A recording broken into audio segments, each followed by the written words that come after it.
全運睇港台，體壇盛事新視野，精彩無限在港台。港台電視同大家一齊力撐港隊，搏盡全運。留意港台電視，帶俾大家最全面嘅直擊。第15屆全運會，留意港台電視，帶俾大家最全面嘅直擊。全城見證，全運一拼，香港電台全程同步。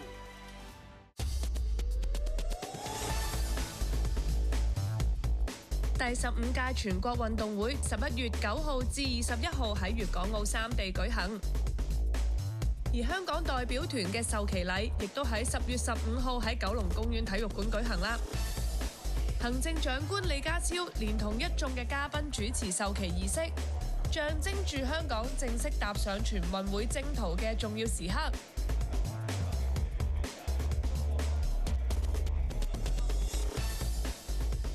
相信各位運動員都已經準備就緒，整裝待發，期待讓全國同胞見證香港健兒嘅拼搏精神。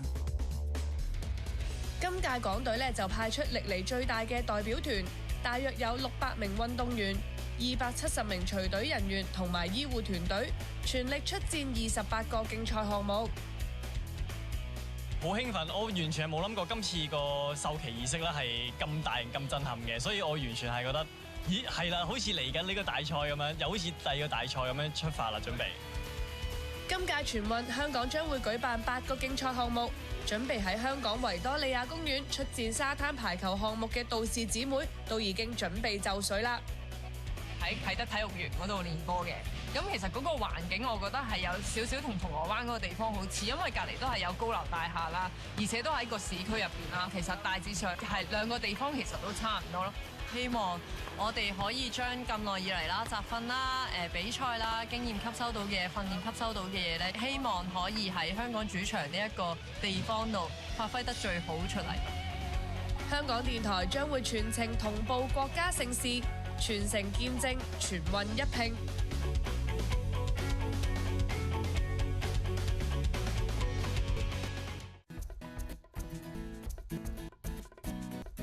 投選舉共創未來，2025年立法會選舉10月7號齊投票。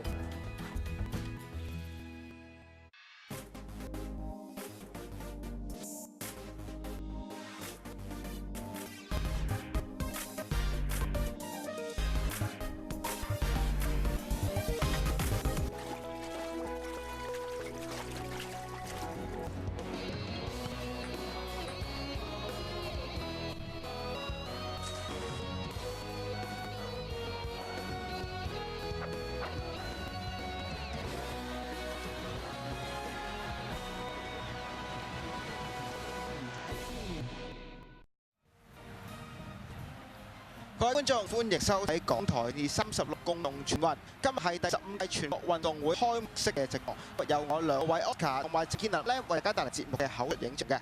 係啊，你好啊 Oscar。咁咧就今咧